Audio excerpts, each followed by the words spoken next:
Jean-Jacques Rousseau, Julie ou la nouvelle Héloïse. C'est chez les corrompus de Français que le citoyen de Genève a son public. Ces frivoles aiment les grandes vérités, âpre saveur. À toute littérature d'idées, un problème d'expression se pose. Rousseau, philosophe, se mue en romancier. Rousseau prend du recul par rapport à ses souvenirs. Il crée des êtres distincts des individus qu'il connaît. L'histoire de ces personnages est commandée par les exigences de leur âme romanesque. Quelle que soit sa puissance d'abstraction, l'homme qui écrit est le même qui vit et souffre. Le cours de ses pensées lui fournit de quoi enrichir les parties nouvelles. Le public anglais sera frappé par la ressemblance de Julie avec Clarice Harlowe, genre où chaque personnage prend tour à tour la parole.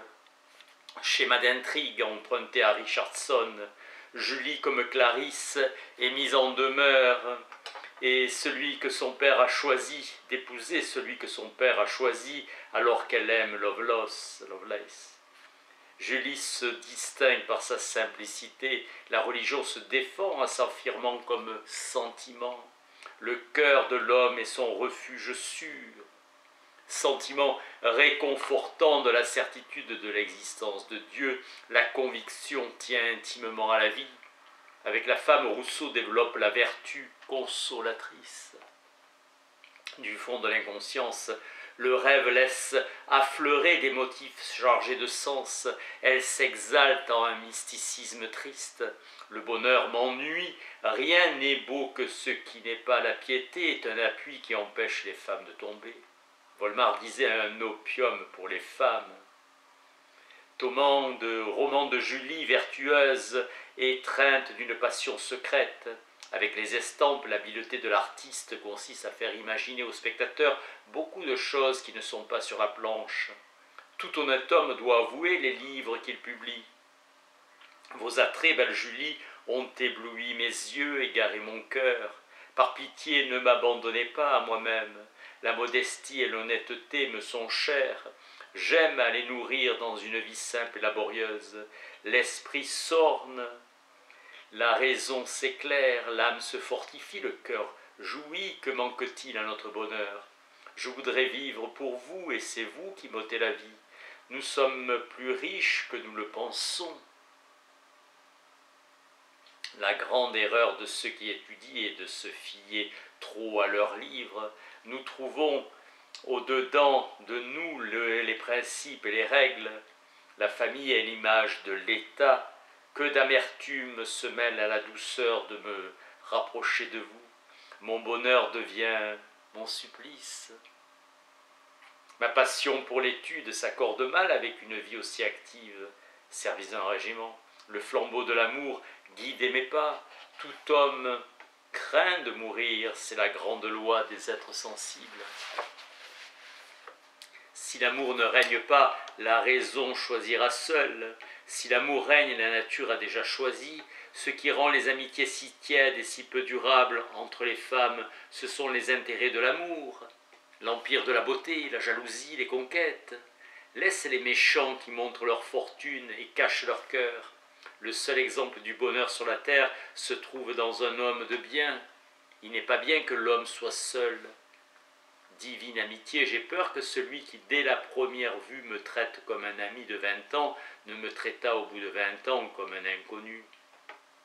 Je ne veux pas que l'amour soit toujours triste, mais je veux que sa gaieté soit simple, sans ornement, sans art, nu. Que ma gaieté brille de ses propres grâces et non de la pauvreté du bel esprit. L'amour anime et soutient votre cœur, et non de la parure du bel esprit. L'amour anime et soutient votre cœur. L'amour ne m'aveuglait point de vos défauts, mais il me les rendait chers, et telle était son illusion. Adorez l'être éternel, mon digne et sage ami.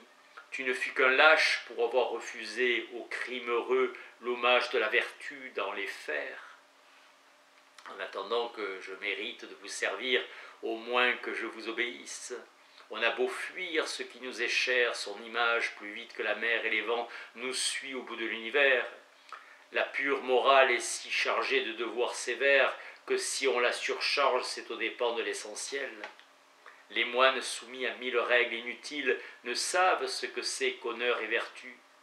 Les valets imitent les maîtres, et les imitant grossièrement, ils rendent sensibles dans leur conduite les défauts que le vernis de l'éducation cache mieux que les autres. La femme de chambre, dépositaire du secret de sa maîtresse, lui fait payer cher sa discrétion. Le jugement des domestiques me paraît être l'épreuve la plus sûre et la plus difficile de la vertu des maîtres. Le signe le plus assuré du vrai contentement d'esprit est la vie retirée, l'erreur des prétendus gens de goût et de vouloir de l'art partout, au lieu que c'est à le cacher que consiste le véritable goût. Si l'auteur de la nature est grand dans les grandes choses, il est très grand dans les petites.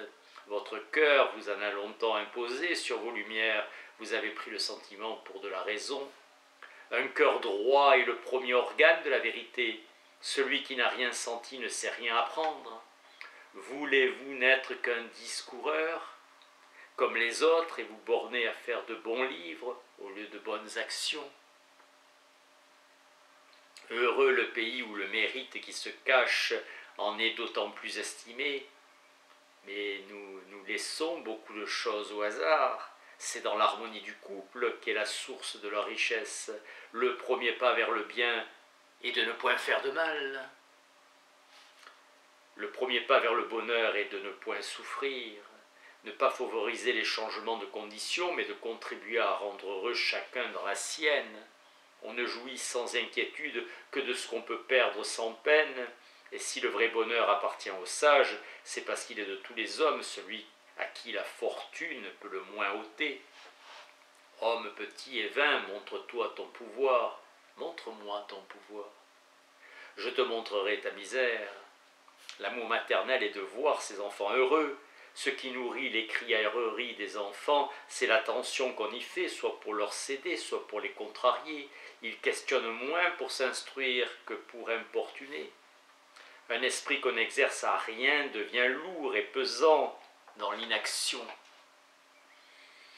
Les leçons à recevoir sont celles prises dans la simplicité de la nature. Les enfants ont un cerveau souple qui rend propre à recevoir toutes sortes d'impressions. Chercher en secret la racine d'un propos vicieux et prendre soin de l'arracher. Ôter la mauvaise herbe, c'est lui cultiver la bonne. Insensiblement le Camerounais et l'ordre avec lui. Je partis le cœur plein de tous mes devoirs, pénétré surtout de ceux que votre amitié m'impose, et bien résolu d'employer le reste de ma vie à la mériter. Sitôt qu'il sut de quoi il s'agissait, il voulait tourner la chose en plaisanterie, puis changer de ton. Vous ne méritez ni mon amitié ni mon estime, je n'avais pris en plaisanterie. Pour mon laquais, le quart de soin que j'ai pris pour vous, j'en aurais fait un homme, mais vous n'êtes rien. Tu te moquais de l'amour une fois, mais c'est parce que tu ne le connaissais pas, et pour n'en avoir pas senti les traits, tu te croyais au-dessus de ses atteintes. Apprendre à te défier de sa traîtresse joie, ou crains qu'elle ne te coûte un jour bien des pleurs. Ton tort est de rougir d'un sentiment honnête que tu n'as qu'à déclarer pour le rendre innocent. Don sublime de la grâce divine. Un raisonneur a beau me prouver que je ne suis pas libre, le sentiment intérieur plus fort que tous ses arguments, les dément sans cesse. Saint Paul ne veut pas que le vase dise au potier « Pourquoi m'as-tu fait ainsi ?» J'aimerais mieux croire la Bible falsifiée que Dieu injuste ou malfaisant. On se perd à force de s'élever. En cherchant la grâce, on renonce à la raison. C'est un petit mal de se tromper, c'est un grand de mal se conduire. En jouissant d'avance du plaisir de vivre avec vous, j'ai craint les inconvénients qui pouvaient le troubler. Écoutez votre conscience, elle vous dicte votre devoir. Vespasien, sans être un grand homme, était au moins un grand prince. Imbécile vanité de Vespasien qui resta couché tandis qu'il pouvait agir et se leva lorsqu'il ne put plus rien faire. La grâce et le goût se montraient encore dans sa parure négligée. Plus on vit, plus on aime à vivre, même sans jouir de rien. C'est une manie commune aux philosophes de tous les âges de nier ce qui est et d'expliquer ce qui n'est pas. Une partie de mon bonheur consiste dans le témoignage d'une bonne conscience. Les hommes ne sont point ceci ou cela, ils sont ce qu'on les fait être. Le peuple du pays de Vaud, quoique protestant et extrêmement superstitieux, je me suis longtemps fait illusion, qui était salutaire, puis se détruit au moment que j'en ai plus besoin. L'auteur remercie Dieu de ne pas avoir le talent et le génie des tragédiens qui passent leur vie à faire agir et parler des gens qu'on ne peut écouter ni voir sans souffrir. On devrait gémir d'être condamné à un travail si cruel. Un charme secret s'insinue dans mon cœur et me présente un avenir heureux, comme s'il devait exister. Mes ardents souhaits me tiennent lieu de pressentiment. Les richesses en argent sont des richesses illusoires et précaires, dont la valeur ne dépend pas de ceux qui les ont. Tu fais bien, mignonne, de m'aimer encore un peu pour moi, je t'aime à la folie. Mais je trouve que tu te plains de mon absence de manière à la faire durer longtemps. Tant que la révélation n'établit que des faits et que ces faits n'ont rien d'absurde, on est sans contredit obligé de les croire. Merci.